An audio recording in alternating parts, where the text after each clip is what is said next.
The Galactic Predator Academy of Vorith Prime had stood for 600 years without a single mistake in its admissions process. Until the day Liam showed up.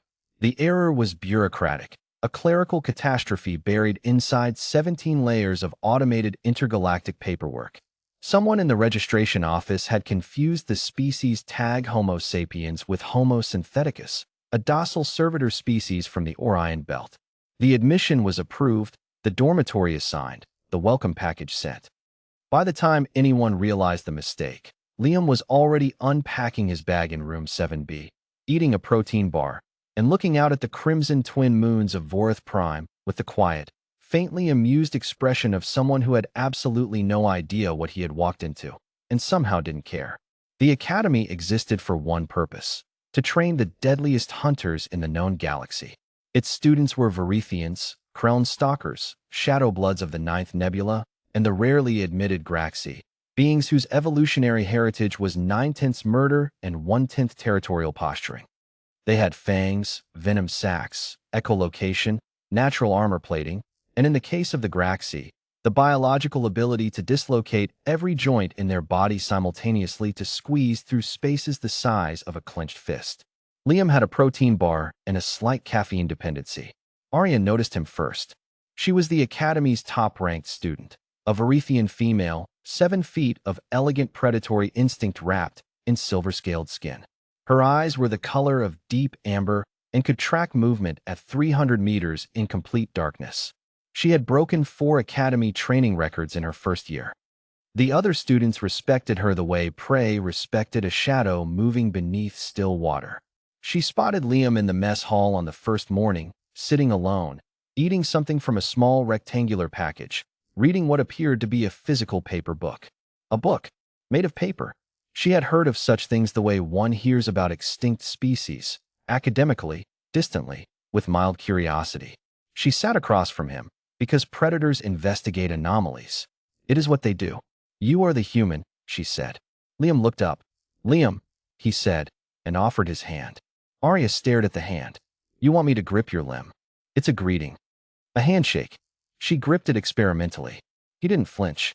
She applied perhaps 30% of her actual strength, enough to crack the metacarpal bones of most species she had encountered. Liam's hand stayed intact.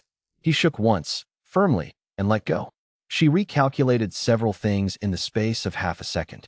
You are aware, she said carefully, that this is a predator academy. I got that from the name, yeah. You are not a predator. Liam tilted his head slightly, the way a creature does when it is deciding whether to correct a misunderstanding. That's a matter of perspective, he said pleasantly, and returned to his book. The first training module was called the Gauntlet, a shifting maze of obstacles, pressure sensors, and simulated prey animals that required the student to move in complete silence, track a target by scent, and execute a strike within a 4-second window. Every student was expected to complete it in under 12 minutes. Most predator species averaged around 8. Liam completed it in 6 minutes and 41 seconds. The instructor, a Krelln stalker named Vess, reviewed the sensor logs 3 times because he was certain there had been a system error. There was no system error. The human had moved through the maze with a kind of patient, deliberate efficiency that didn't look fast. It looked unhurried. And yet the timestamps told an objective story. You've done this before, Vess said. Not this specifically, Liam replied. But humans used to hunt on foot. For hours. Sometimes days. You are a persistence predator, Vess said slowly, as though the words were arriving from a great distance. We chased things until they died of exhaustion, Liam confirmed. We're not especially fast. We're just stubborn. A long silence followed. Vess dismissed the class. By the 3rd week, the other students had stopped trying to intimidate Liam. This was not because they had developed affection for him.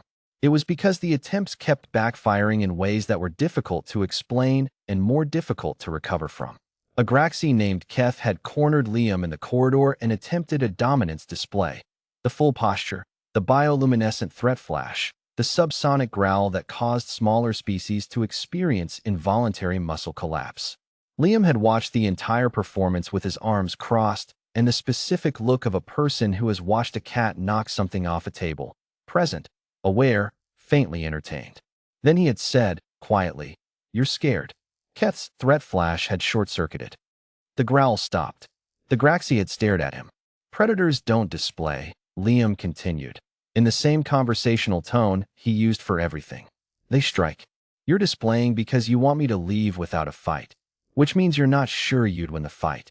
He smiled, a human smile, which the Academy Xenopsychology manual accurately described as a baring of teeth that could signal either friendliness or warning with no reliable external indicator as to which. I'm going to go get breakfast. You should eat too. Hydration is important. He walked away. Keth did not follow. Arya began sitting with him at meals, then during study periods, then during the optional field sessions on Vorith Prime's northern continent. She told herself she was studying him, a reasonable academic interest in an anomalous species. She maintained this explanation for approximately 2 weeks before she stopped bothering to explain it to herself at all. He was strange. Not dangerous strange, not threat strange. Strange the way something is strange when it doesn't fit your existing categories and you find yourself revising the categories instead. Why aren't you afraid? She asked him once, watching the twin moons rise over the training fields. Every species here has something. Venom, armor, claws, regeneration. You have none of those things. And you're not afraid. Liam was quiet for a moment. He did that, sat with questions before answering them, as though he found silence useful rather than threatening. Early humans, he said finally, lived alongside things that could have eaten them at any moment. Actual apex predators. Big cats, wolves, bears, things that were faster, stronger, had better senses. And humans just. He made a small gesture. Decided to stay anyway. Made fire. Made tools. Made groups. Looked at a world that was actively trying to kill them and said, "We'll figure it out." He paused. I think fear is the right response to danger. But humans got very good at doing the next thing anyway. The fear doesn't stop us. It just tells us where to be careful. Arya was silent for a long time. That, she said at last, is either the most terrifying thing I have ever heard, or the most impressive. Why not both? Liam said. She had no answer for that. By the final semester, the Academy's instructors had quietly stopped referring to Liam as the admissions error and started referring to him as the human, in the same tone they used for weather phenomena and rare geological events, something that existed outside the normal categories and required its own kind of attention. He had ranked 3rd overall in tactical assessment, 2nd in long-range tracking. He had invented, during a group survival exercise, a snare design that 3 different instructors later incorporated into the official curriculum.